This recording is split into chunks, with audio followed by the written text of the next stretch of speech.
मुलाखत घेतलेली तो म्हणला बस उद्यापासून बैल रिटायर केला तरी चालेल, पण तुम्ही मुलाखत घेतली ना आमचं समाधान आहे.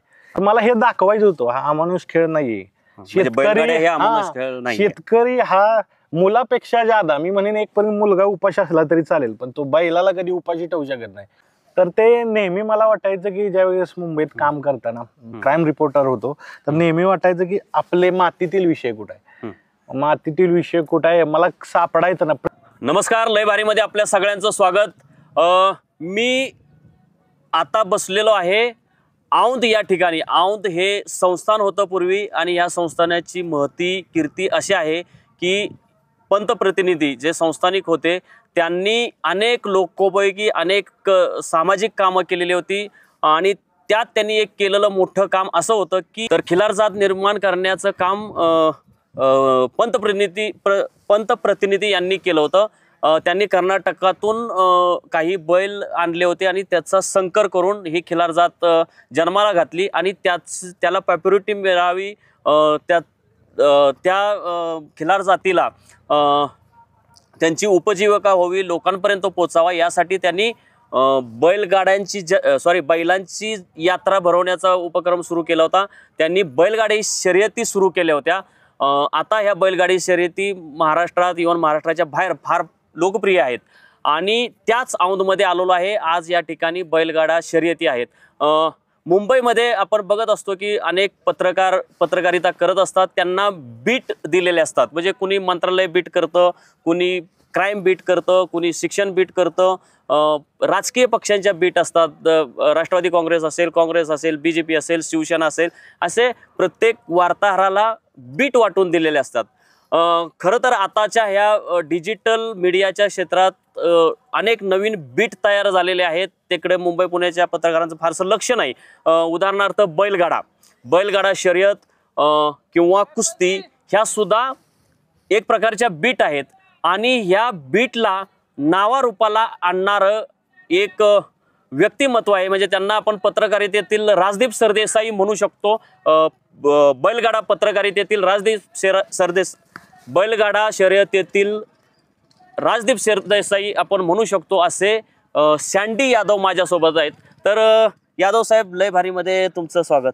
नमस्कार, लय भारी, शुभेच्छा तुम्हाला. साहेब, मला सांगा की मुंबईतले महारथी पत्रकार डिजिटल मध्ये फेल गेले. ते प्रिंट मध्ये लोकप्रिय होते, ते वृत्तवाहिन्यांमध्ये लोकप्रिय होते, परंतु लाखभर सबस्क्रायबर मिळवतानाही त्यांच्या नाकी नऊ येतं. परंतु तुम्ही 10 लाख सबस्क्राईब सहज मिळवलं आणि तेही बैलगाडा शर्यती कव्हर करून. म्हणजे पॉलिटिकल पेक्षा तुमची ओळख ही आहे. तर मला सांगा की तुम्हाला असं कधी वाटलं की आपण ह्या बैलगाड्या शर्यतींना प्रोत्साहन दिलं पाहिजे, त्यांना प्रसिद्धी दिली पाहिजे? जर तुम्ही ग्रामीण भागाचा जर तुम्ही अभ्यास केला तर स्पेशली पश्चिम महाराष्ट्रात बघितलं तर संस्कार असतात. म्हणजे लहानपणापासून आपण म्हणतो बैलगाड्याचे संस्कार, कुस्त्या असेल, अगदी तमाश सुद्धा आपण बघत येतो, लहानपणापासून बघतो, सगळ्या गोष्टी बघत असतो. तर न कळत हेच येत असतं. आणि जसं तुम्ही सांगितलं, एक मोठं नाव घेतलं पत्रकारितेतलं.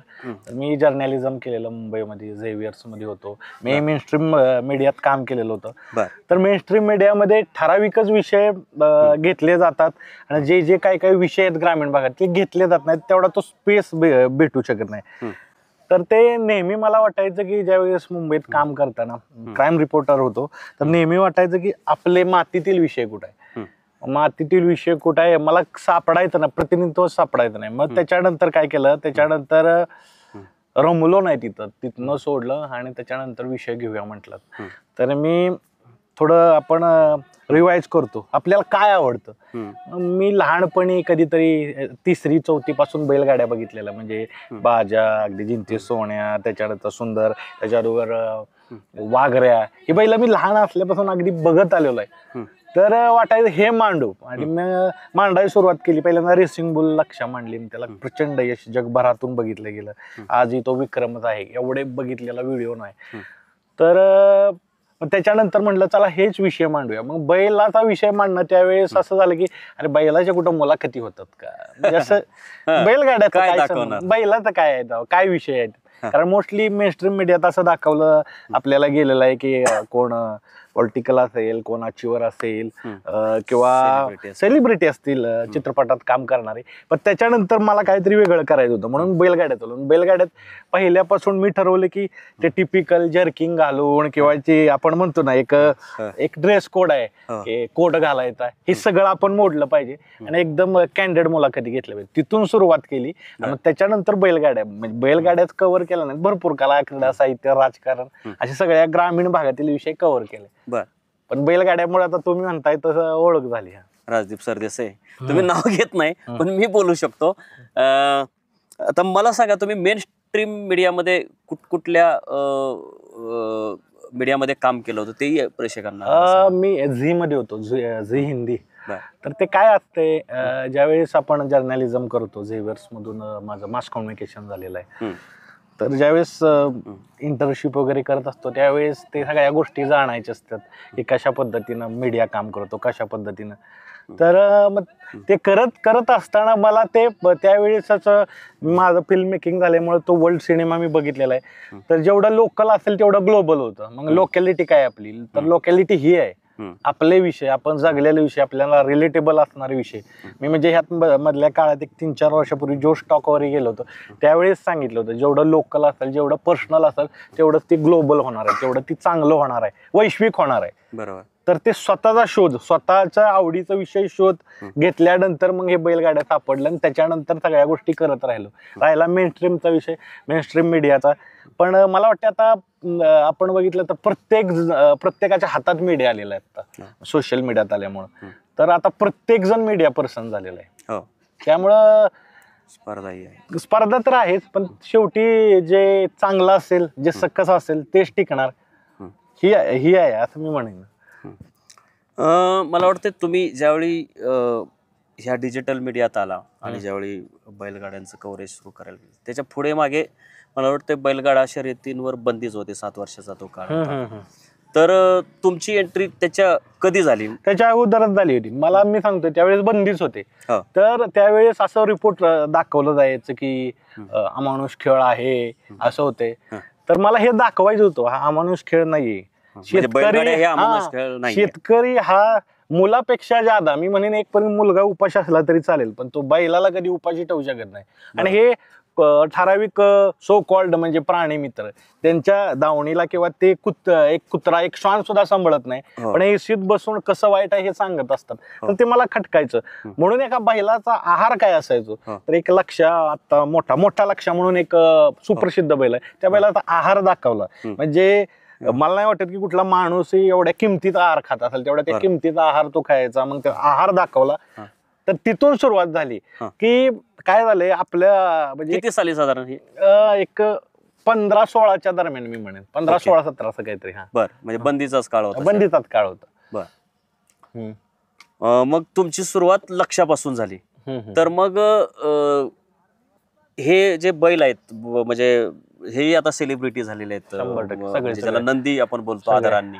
तर मग तर असे जे सेलिब्रिटी आहेत ते तुमच्यामुळे म्हणा किंवा अन्य कुठल्या युट्यूबर्समुळे म्हणा जे उदयास आले, ते तुम्हाला ते कसे लोकप्रिय होत गेले, त्यांचं तुम्ही कसं कव्हरेज केलं?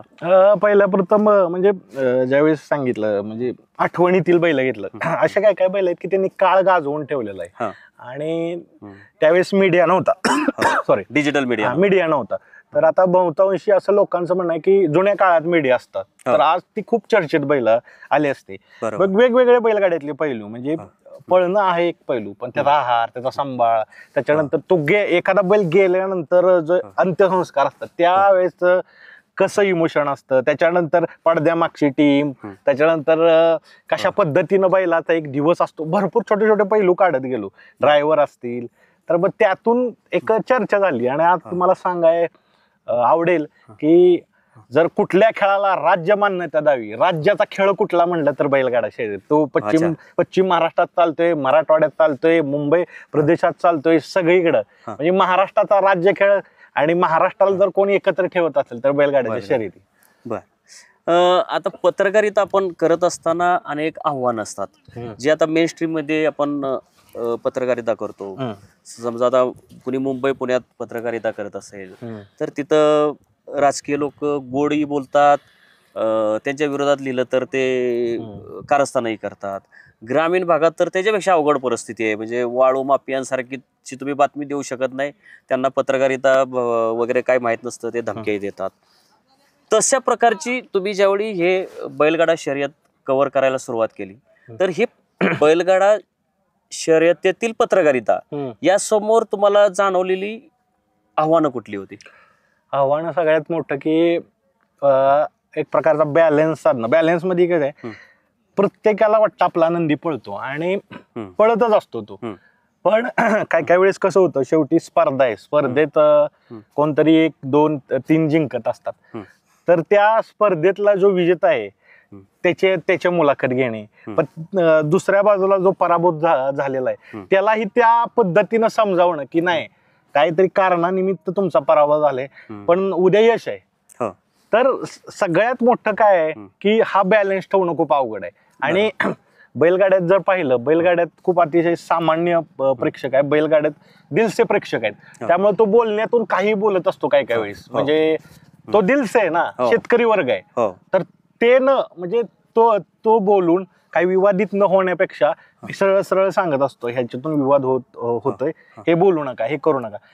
बैलगाड्या एवढ्या वर्षातनं खेळ तयार झालाय, एवढ्या सुरू झालाय, आणि त्यातून कुठल्या शेतकऱ्यांना विवादित बोलून किंवा कुणी विवादित करून ते आपल्या माध्यमातून प्रसारित करून पुन्हा बैलगाडीत अडचणीत न आणणं, हा मोठा खूप टास्क आहे.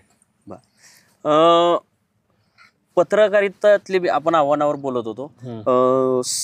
आपल्या मराठीमध्ये एक म्हण आहे, सर्व सोंग करता येतात परंतु पैशाचं सोंग करता येत नाही. आता तुम्ही बैलगाडा शर्यत कव्हर करता, ग्रामीण भागात जाता, एका ठिकाणावरून दुसरीकडे जायचं असतं, तो प्रवास आहे, प्रवासाचा खर्च आहे, आपण एक व्हिडिओ शूट करत असतो त्यामुळं ते साहित्य आहे, 1-2 टीम लागते, वाहन व्यवस्था लागते, तर हे सगळ्या खर्चिक बाबी आहेत. आणि ग्रामीण भागात तेवढा पैसा नाहीये. आणि पत्रकारितेमध्ये नीतिमूल्य फार पाळावी लागतात. म्हणजे तुम्ही एखाद्याचं वार्तांकन केलं तर त्याच्याकडनं पैसे घेऊ नयेत कधी. जाहिरातीच्या माध्यमातून रीतसर सनदशीर मार्गाने काही तुम्हाला बिझनेस येत असेल तर त्या गोष्टी चांगल्या मानल्या जातात, परंतु वार्तांकनातून पैसे घेऊ नये. आणि मग हे एका बाजूला हे पत्ते पाळायचे आणि दुसऱ्या बाजूला हे सगळे आर्थिक बाबी सांभाळायच्या. तर हे तुम्हाला ह्याही समस्या जाणवल्या असतील ना? म्हणजे आता कदाचित तुम्हाला येत असतील पैसे, एवढे तुम्ही पॉप्युलर झालात, परंतु सुरुवातीच्या काळात फार त्रास झाला असेल ना? सुरुवातीला आर्थिक संकटाचं सावट कधीही जात नसतं पत्रकारितेत किंवा तुम्ही क्रिएटर असाल. पण माझं नेहमीच वाक्य आहे, तुम्ही पैशासाठी काम केलं तर ती गोष्ट होत नाही. म्हणजे मान्य की पैसा देव नाही, पण पैसा देवापेक्षाही कमी नाही, हे भरपूर साऱ्या गोष्टी असतात. म्हणजे तुम्ही जर घरी गेला तर घरी कंटाळून जाता, काहीतरी विषय मांडलेला असतात, आपलं पॅशन वेगळं, पण काय काय जी प्रॅक्टिकल लाईफ ती वेगळी आहे. पहिल्यांदा तर खूपच अवघड होतं. पहिल्यांदा मग इक्विपमेंटचा खर्च आहे, तुम्हालाही माहित असेल मीडियात असल्यामुळं खूप खर्चिक आहे ते इक्विपमेंट. तर ते पहिल्यांदा छोट्या मोबाईलवर मी शूट करत होतो, तिथनं प्रवास आहे. म्हणजे जेवढं काय मनी आला, जेवढं काय पैसा आले, तर मी कुठल्या गोष्टीत इन्व्हेस्ट केला नाही, इन्व्हेस्ट केला साहित्यात. आणि पैसे आले की नवीन टेक्नॉलॉजी, आणि ते आजही तुम्हाला म्हणतो साहित्य घेणं तो प्रवास अजूनही संपलेला नाही. म्हणजे ते युद्ध आपल्याला करायचं असेल तर आपल्याकडं साहित्य चांगली पाहिजेत. तर ते साहित्य गोळा करणं, ते पूर्ण इक्विपमेंट गोळा करणं, त्याच्यावर भर असतो. राहिला पैशाचा विषय, पैशाचा कसा आहे, काय बैलगाडीतले लोक देतात, स्वतःहून देतात की हे घ्या बाबा, ही घ्या, पण काय नाहीत देत. पण नाही दिलं म्हणून नाराज नाही झालं पाहिजे, आपलं काम करत राहिलं पाहिजे. कारण एक दिवस ते कामच आपल्याला सगळं मिळवून देत असतं. बरोबर. आता बघा, आपण आमच्या मेन स्ट्रीम मीडियामध्ये म्हणजे आपण एकाच स्ट्रीम म्हणजे एकाच क्षेत्रातून आलेलो आहोत, तर तिकडं समजा खळबळजनक किंवा प्रभावी वार्तांकन केलं तर अशा बातमीदाराला, पत्रकाराला राजकीय नेते असतील, सेलिब्रिटी असतील, ते जवळ करतात. तर तुम्ही हे बैलगाडा शर्यतीत फार प्रभावी पत्रकारितेची कामगिरी केलेली आहे. तर तुम्हाला अशा कुठल्या नामांकित लोकांकडे समजा तुम्ही गेला आणि त्यांनी तुम्हाला ओळखलं किंवा बोलवून घेतलं, तर असे काही राजकीय नेते वगैरे आहेत का की जे तुमच्या ह्या कामामुळे प्रभावित झालेले आहेत? भरपूर. म्हणजे तुम्हाला उदाहरणं सांगा. उदाहरण मी सांगतो. मी कुठं आता मी एक 4-5 दिवस आहे पुण्याला निघालो होतो मी सासरवाडीला हो. आणि पाठीमागून हॉर्न वाजतोय 3-4 गाड्यांचा. बर मला वाटलं मी पहिल्यांदा कार बघितली काय आपल्या गुंड काय चुकलं काय.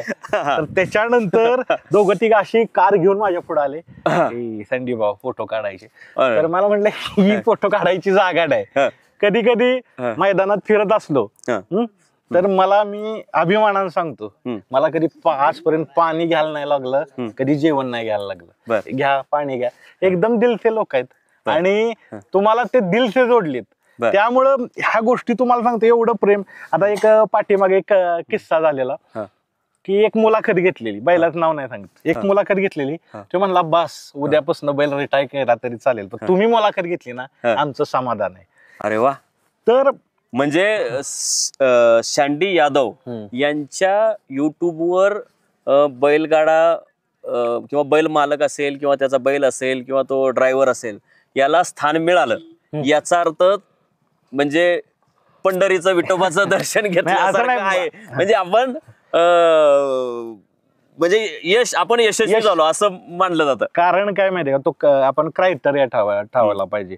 म्हणजे आपण सरसकाट सर्व नंदी चांगलेच आहेत, पण सरसकाट घेण्यापेक्षा त्यातले काय ना काहीतरी वेगळी कामगिरी केलेला बैलाची जर घेतली तर निश्चित एक चांगल्या पद्धतीचं होतं. आता मी काय बैलगाड्यात प्रयोगी केलेत. उदाहरणार्थ जुने बैल आहे म्हणजे शिरंबे गाव माझं गाव, तर छोटा लक्ष मोठा लक्ष एकत्र आणणं.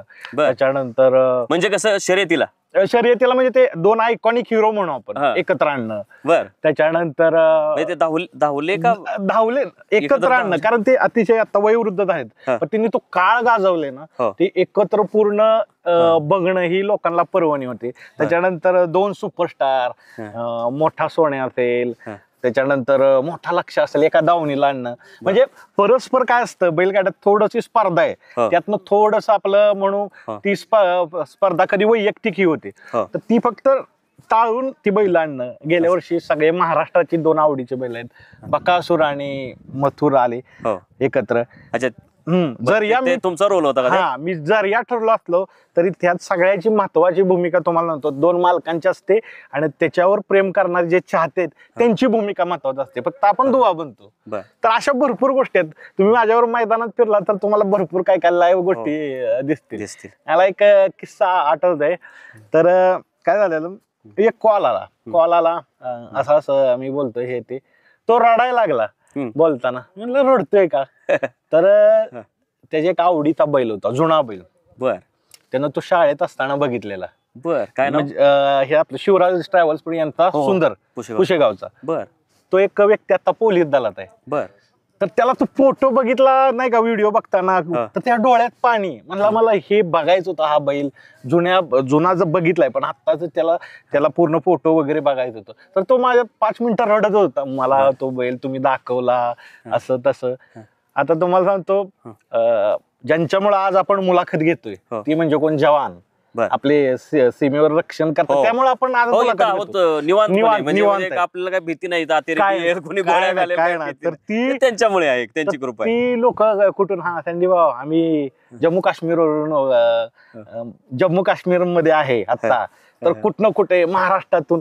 मी सांगतो जगभरात ह्या विषयामुळे नाव पोचलं. कोण कुवेत, कोण फ्रान्स, कोण रशिया. एकदा तर आयफल टावर बघायला गेला होता एक, तिथून त्यानं कॉल केला. हो का म्हणले, हो का, हा तसं आहे. मी जाऊन आलोय बरं का, वरही चढलेलं आहे, त्यामुळे मी इमॅजिन करू शकतो. तर त्या गोष्टी, तर मी आज म्हणतो बैलगाडा क्षेत्र ही महाराष्ट्राची राहिलीच नाही, ती जगभरात गेलेली आहे. मी जसं तुम्हाला पहिल्यांदा सांगितलं मुलाखतीत, लोकल टू ग्लोबल, लोकल पातळीवर झालेली बैलगाडी शर्यत आज ग्लोबल झालेली आहे जगभरात. तुम्ही काही नेत्यांची नावं सांगा ना की ज्यांच्यामुळे, मी एकदा जयंत पाटलांची मुलाखत घेताना तुम्हाला पाहिलं होतं गाडीमध्ये, मला वाटतं तुम्ही घेतली होती. तर अशा काही आठवणी सांगा ना मजेशीर, म्हणजे ते त्यांच्याशी तुम्ही मुलाखत घेताना त्यांनीच मला वाटतं तुम्हाला काही प्रश्न विचारले असतील बैलगाडा वगैरे असं. आता तशा भरपूरच घेतल्यात. म्हणजे महाराष्ट्रात महेश दादा लांडगे असतील, ते स्वतः म्हणजे आपले नंदी प्रेम आहेत, त्यांच्याकडे खूप बैल आहेत, चांगले आहेत. तर त्यांनी काय केलं माहितीये का, त्यांनी ज्यावेळेस मी मुलाखत त्यांच्या अगोदर एक कुस्ती ते कुस्ती संघटक आणि आमदार अशी मुलाखत घेतलेली. त्याच्यानंतर बैलांची मुलाखत घ्यायला गेलो तर त्यांच्यातील डोळ्यात चमक दिसली ना, अरे बापरे. मी गेलो त्याच्यानंतर त्यांनी ती बैल दाखवली आणि त्यांना काहीतरी कार्यक्रम होता पुढचा. त्यांना राहू दे कार्यक्रम वगैरे नाही, तुम्ही विचारा, हे महत्वाचं आहे. आणि बैलांविषयी आम्ही एवढ्या गप्पा मारल्या ना की असं आहे, ही करायची ती करायची. तर मला परत प्रश्न पडला की आपण एका आमदारासंग बोलतोय का आपल्या बैलगाडी शौकीन असलेल्या एका सामान्य याच्या बरोबर बैलगाडा प्रेमी किंवा आता तशा तर लयच मुलाखती झाल्यात. तुम्हाला सांगतो मध्ये मी इलेक्शन मध्ये भरपूर मुलाखती घेतल्या. तर जिथं जाईल तिथं ते बैलगाड्याची प्रेमी असायची ना, शांडी भाऊ तुम्ही आलाय, तुम्ही घ्या, तुम्ही निश्चित चांगली घेताल. म्हणजे तुम्हाला सांगा आश्चर्य वाटेल की महाराष्ट्राचे आदरणीय मुख्यमंत्री, माजी मुख्यमंत्री एकनाथजी शिंदे साहेब यांची मुलाखत घ्यायला गेलो होतो. तर तिथे काय काय बैलगाडी प्रेमी होती, त्यांनी निरोप पोहोचवला की ह्या व्यक्तीला मुलाखत घेत द्या, ही चांगले तुमची घेईल. तर मी पहिल्यांदा सांगितलं की मला फ्री हँड द्या, तर मी घेईन. मग त्याच्यानंतर बघा घेतलेली नगरविकास मंत्री होते त्यावेळेस आणि उद्धव ठाकरे.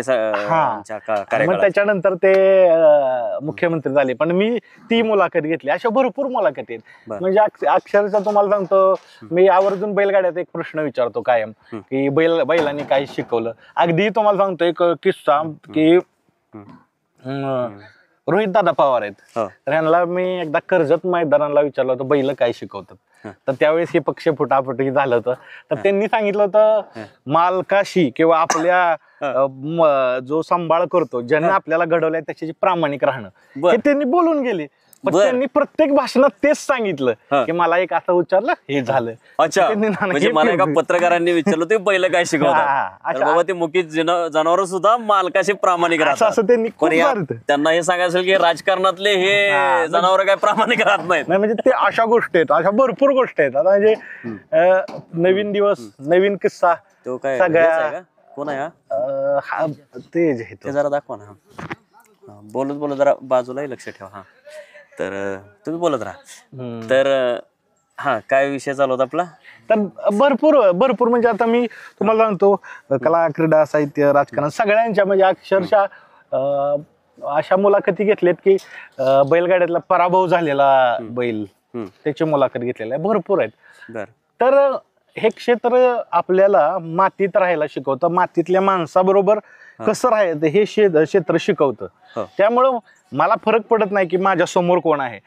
तो जो साधेपण आहे, तो सिम्पलनेस आहे ना, त्याच्यावर मी मुलाखती सगळ्या घेत असतो.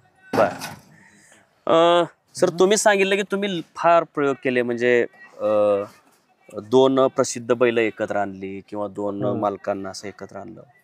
तर आपण असं एक स्वप्न बघू शकतो का हो, तुम्ही म्हणा मी म्हणा, मुंबईतले जे महालक्ष्मी रेसकोर्स आहेत तिथं धनदाटग्यांचे घोडे पळतात, त्या ठिकाणी बैलगाड्या का पळू नयेत? महाराष्ट्राची राजधानी होऊ शकतं, महाराष्ट्राच्या मी तुम्हाला सांगतो ना, होऊ शकतं, त्याला काही अवघड नाहीये. मी म्हणेन आता ते धनाढ्य लोकांच्या रेस आहेत, आपल्या सर्वसामान्यांच्या रेस आहेत बैलगाडा शर्यत, पण ते आपली राजधानी आहे. आपल्या महाराष्ट्रातल्या लोकांनी रक्त सांडलंय मुंबई महाराष्ट्र बरोबर. हे संयुक्त महिलांचा अधिकार आहे, संयुक्त महाराष्ट्र. तुम्हाला मी सांगतो, तिथं चळवळ झाली आणि आपल्याला 1960 ला भेटलं पूर्ण महाराष्ट्र. पण तुम्हाला सांगतो, कल्याण, डोंबिवली, पनवेल, इथं तुम्ही जावा, इथं बेंजोड सारखा प्रकार आहे. मला सांगाय आनंद वाटतोय की बहुतांशी लोक ह्या क्षेत्रात उचललेत आणि उभे राहिलेत. म्हणजे कसं झालंय, एखादं नवीन कोण असेल त्या मुंबईत भागातील, तर हिथं बैलगाड्यात येतो आणि त्याची कारकीर्दच एकदम उचलते, म्हणजे तो नावारूपाला येतो. असे भरपूर आहेत. बरोबर, नगरसेवक आहेत, आमदार आहेत. काय नाव याचं? याचं भारत आहे बघा. हा कुठला आहे? लात नाही ना मारायचे. बघा, नाही तर मी पहिल्यांदाच आलोय शर्यतीला, पहिली शेवटची मुलं आहे माझी. तर मला काय म्हणायचं शांती साहेब, तर आपण क्रीडा मंत्र्यांना जरा भेटूया ना महालक्ष्मी रेस कोर्स साठी. नाही, तुम्ही आणि मी मिळून आपण करू. नाही, महाराष्ट्रात काय माहितीये का, माझी लई इच्छा आहे, महाराष्ट्र शासनाच्या बैलगाड्या शर्यती सुधारल्या पाहिजेत, जशी कुस्ती आहेत. पण त्यात काय एक नक्की बैलगाडा शर्यत कुठल्या, कारण शर्यत प्रकार आहे, बिनजोडची एक आहे, त्याच्यानंतर आहे शंकरपट आहे, त्याच्यानंतर अजून एक प्रकार आहे तिकडं आरत परत आहे, आणि ही आपली छकडी शर्यत, सातारा छकडी, हो. तर ह्यातली नक्की कुठली महाराष्ट्र शासनाची? तर सगळेच करू दे मला त्यांना. मला विभागीय स्तरावर. मला एक असं एकानं सांगितलं, एका आयुक्तांनी चर्चा करताना सांगितलं, अच्छा. प्रत्येक जे आहेत का नाही विभागात, हो. प्रत्येक विभागाचे, म्हणजे आता घाटातली शर्यत असेल पुणे भागात, तिकडचं एक शासनमान्य शर्यत पाहिजे. हो. त्याच्यानंतर छकडी असेल, हा. अरत परत असेल, त्याच्यानंतर शंकरपट असेल, शासनाच्या म्हणून आपण त्यांनी घेतलं, जसं महाराष्ट्र केसरी होतं तसं. हो. आणि त्यात जो बैल जिंकेल त्याला पेन्शन वगैरे चालू करावी. म्हणजे बैलगाड्यात असंच आहे, जो बैल ठराविक माणसं आहेत की शेवटपर्यंत चांगली सांभाळतात, बर. पण त्या बैलाचा ज्यावेळेस पळायचा बंद होतो तर त्याची निगा राहण्यासाठी, कारण त्यानं मन जिंकलेलं असतात, तर त्याला पेन्शन असावी. असं एखादं मैदान घ्यावं असं मला तर म्हणजे लय दिवसापासून इच्छा आहे. नाही, आपण नक्की आपण सरकार दरबारी आपल्या मराठी माणसाचा तो अधिकार आहे, आपण नक्की फॉलोअप घेऊया. मी शेवटच्या प्रश्नाकडे येतो. थोडा प्रश्न मोठा आहे, तुम्हाला वेळ द्यावा लागेल त्यासाठी थोडा. ह्या बैलगाडा शर्यतीमध्ये अनेक हिरो असतील. हिरो म्हणजे बैल मालक हिरो असू शकतो. मला कट करतो, ह्याच्यावर वाक्य आहे आणि सगळ्या बैलगाड्यात फेमस आहे, ज्या गावात बैल पळतो त्या गावचा हिरो एकच. कुठला नेता नसतो, कुठला अभिनेता नाही, त्या गावचा हिरो एकच, तो पळणारा बैल. बर. हा. अच्छा, म्हणजे बैल हाच हिरो. तुम्ही कुठल्याही गावात बैल पळू द्या, त्या गावात तुमच्या त्या गावातील स्थानिक आमदार असेल, खासदार असेल, किंवा अगदी अभिनेता असेल किंवा व्यावसायिक असेल, त्या गावचा हिरो फक्त बैल असतो, कारण बैलच सगळ्या अख्ख्या गावाला एकत्र आणत असतो. अच्छा, असा आहे तो विषय. बर. तर तुम्ही जे बोललात तोच प्रश्न मी थोडा वेगळ्या ह्याने विचारतो. बोला. की तुम्ही जेव्हापासून बैलगाडा पत्रकारिता करताय, तर त्या कालावधीमध्ये तुम्ही पाहिलेले हिरो, म्हणजे तो बैल असेल किंवा म्हणजे जे तुम्हाला भावलेले आहेत, तुमच्यावर त्यांचा फार प्रभाव पडलाय आणि ते लोकांनी यांना लक्षात ठेवलं पाहिजे, मग किंवा बैलगाडा मालक असेल, जसे पंढरीनाथ फडके होते, किंवा चालक असेल, तर असे एक 4-5 नावं सांगा ना, त्यांची ब्रीफ हिस्ट्री थोडी त्यांची पार्श्वभूमी सांगा आणि आपण मग मुलाखत संपवू. अन्याय होईल 4-5 सांगणं म्हणजे, जेवढेच सांगा, कारण तुमच्यावर प्रभाव असलेले किंवा तुम्हाला खूप लोक आहेत, खूप म्हणजे बैलगाड्यात प्रत्येक, असं म्हणतो आपण पिढीगणित एक नेता आलेला असतो, तसं प्रत्येक पिढीला एक हिरो भेटलेला आहे. म्हणजे अगदी कडगुंचे हाऱ्यानाऱ्यापासून अगदी एकदा बकासूर असतो, तर असे प्रत्येक पिढीचे हिरो झालेत. सांगा ना, असे पटपट 10-12 हिरो असं बोलत. म्हणजे आपण आता बघू, हाऱ्यानाऱ्या पहिल्यांदा ग्लॅमर भेटलेली कडगुण गावची, ती जोडी महात्मा फुलेंच्या गावची. हा. तर त्याच्यानंतर परत आदरणीय जी.पी. भाऊ पाटील झाले, त्यांची एक बैल असायची, बाजा, सुंदर, त्याच्यानंतर वाघऱ्या, राजा, पक्षा, अशी किती बैलांची, एकाच बैलाची 4-4 नाव आहेत. म्हणजे राजा, म्हणजे तो अगदी शेवाळे आबांचा राजा असेल, किंवा अगदी अलीकडे पळणारा राजा असेल, असे, किंवा अजिंक्य राजा मानलं जायचं साखळ्याचा, असे साखराळ्याचा बैल, तर भरपूर असे आहेत. आता वाघरा बैला तर तुम्हाला सांगतो, आता बैलगाड्यात विक्रम कमीच होईल की तो प्रदर्शनात 1 नंबर आलेला आहे, आणि दुसऱ्या दिवशी परत तो पळवाय गेलेला आहे, बैलगाड्यात शर्यतीत 1 नंबर आलेला आहे. असा तो वाघऱ्या बैल, रामभाऊ पाटील शेने यांचा वाघऱ्या. भरपूर आहेत आत्ताच्या काळात, ही म्हणजे किती बैलांची नावं घेऊ असं झालं, कारण बघितलं लक्षासारखा बैल असेल, मोठा लक्ष, असं आहे. ह्याच बघ कशाला मन्याचं मी पूर्ण केलेलं, आणि ते मन्यासारखा बैल नाही. म्हणजे मी नेहमी म्हणतो, एखादा बैल पळतो, पण एखाद्या बैलाला पळताना देवत्व प्राप्त झालेला बैल म्हणजे मन्याच्या लोक पाया पडून जायची, दिवस चांगला गेला जाय, असं अशी धारणा आहे. तर असे बैल बघितलेत. तुम्हाला ते कधी क्रेज बघायची असेल बैलगाड्यात, इथं तर बघताय, तर कधी हरण्याची बघा, कुठल्या अरत परतच्या, तिथं क्रेज जबरदस्त आहे. त्यामुळं असे एक बैल सांगणं मुश्किलच आहे.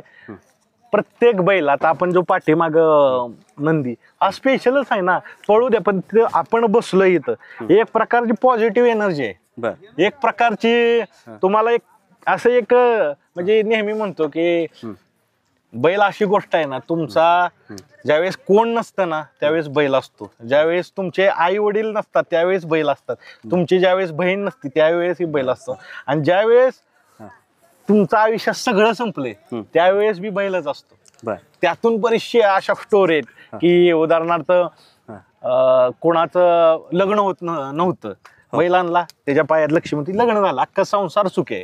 अशा बी गोष्टी आहेत. काही काही लोकांचे व्यवसाय असल्यामुळं व्यवसाय थोडं ढासळला, बैल आणला ओके झालेलं. एक तर किस्सा असा आहे की घरात सोन्याची चोरी झाली बर आणि त्या बैलानं पळून जाऊन सोनेच बक्षीस आणलेलं आहे. अशा स्टोरी आहेत, भरपूर स्टोरी आहेत. बर मला सांगा अजून एक आश्चर्य वाटेल, म्हणजे हे आश्चर्यच होतं.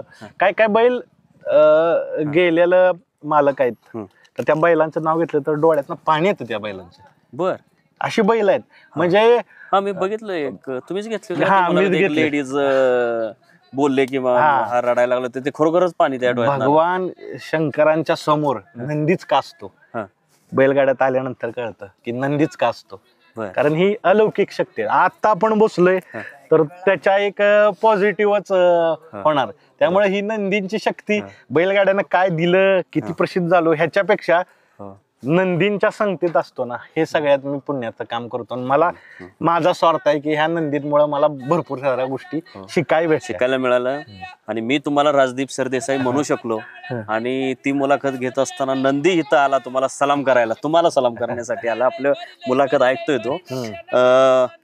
मी प्रेक्षकांना सांगू इच्छितो की गेल्या 25 वर्षाच्या पत्रकारितेच्या कारकिर्दीमध्ये मी किमान 25-30 मोठमोठ्या संपादकांच्या हाताखाली काम केलं. मराठीमधले दिग्गज गेल्या 25 वर्षात जेवढे संपादक या महाराष्ट्रात घडले त्यातल्या जवळजवळ 70% संपादकांच्या हाताखाली मी काम केलं. परंतु म्हणजे त्या सगळ्यांची नावं खरं तर घ्यायला पाहिजेत, परंतु एखाद्या दुसऱ्याचं राहिलं तर त्यांच्यावर अन्याय होईल म्हणून मी आता नावं घेत नाही. मी अनेक माझ्या व्हिडिओमध्ये मी त्यांचं नावं घेतलेली आहेत. परंतु बैलगाडा शर्यत ही जी बैलगाडा पत्रकारिता आहेत ह्याच्यात मी अगदी महिनाभरापूर्वी बाल पाऊल टाकलं असं समजू शकता. आणि बैलगाडा पत्रकारितेतील सँडी हे माझे संपादक आहेत असे मला म्हणायला अजिबात कमीपणा वाटणार नाही. त्यांची बैलगाडा पत्रकारिता बघून मलाही अशी पत्रकारिता करण्याचा मोह झाला. बाकीच्या पत्रकारितेत मी काय करतो ते सांगायची गरज नाही, परंतु मला सँडी यादव यांच्याकडून मार्गदर्शन घ्यायला, त्यांचं अनुकरण करायला, त्यांच्याकडून शिकायला नक्की आवडेल. आणि तुम्ही माझे संपादक म्हणून या पत्रकारितेतले म्हणजे तुमचा अनुयायी पत्रकारितेतला, बैलगाडा पत्रकारितेतला म्हणून मला काम करायला नक्की आवडेल. आपण संपर्कात राहूया. तुमच्याकडून मला बरंच शिकायला मिळेल. आणि आपण जसं तुम्ही बोलला हा मराठी मातीतला खेळ आहे, तर ह्याला आपण आम्ही मिळून आणखी पुढे नेण्याचा प्रयत्न करूया. तुमचे मी आभार मानतो. आजचा फार दिवस गडबडीचा होता. तुमचा एकच क्षण महत्वाचा आहे. मी बघतोय की सगळेजण तुम्हाला बोलवायला येत आहेत की साहेब आमची मुलाखत घ्यायला चला. आणि त्या परिस्थितीत तुम्ही मला बराच वेळ दिला. आमच्या लय भारीच्या प्रेक्षकांसाठी तुम्ही वेळ दिला. लय भारीचे अनेक प्रेक्षक मुंबई मंत्रालयात आहेत, त्यांनाही सँडी यांचं हे पत्रकारिता किंवा विशेषतः मुंबई पुण्यातल्या पत्रकारांनाही तुमची पत्रकारिता ऐकून त्यांनीही या मातीतल्या पत्रकारितेकडे वळावं असंही मी त्यांना आवाहन करेन किंवा त्यांनाही मोह व्हावा अशी ही नंदीचरणी मी प्रार्थना करतो. आणि तुमचे आभार मानतो. धन्यवाद.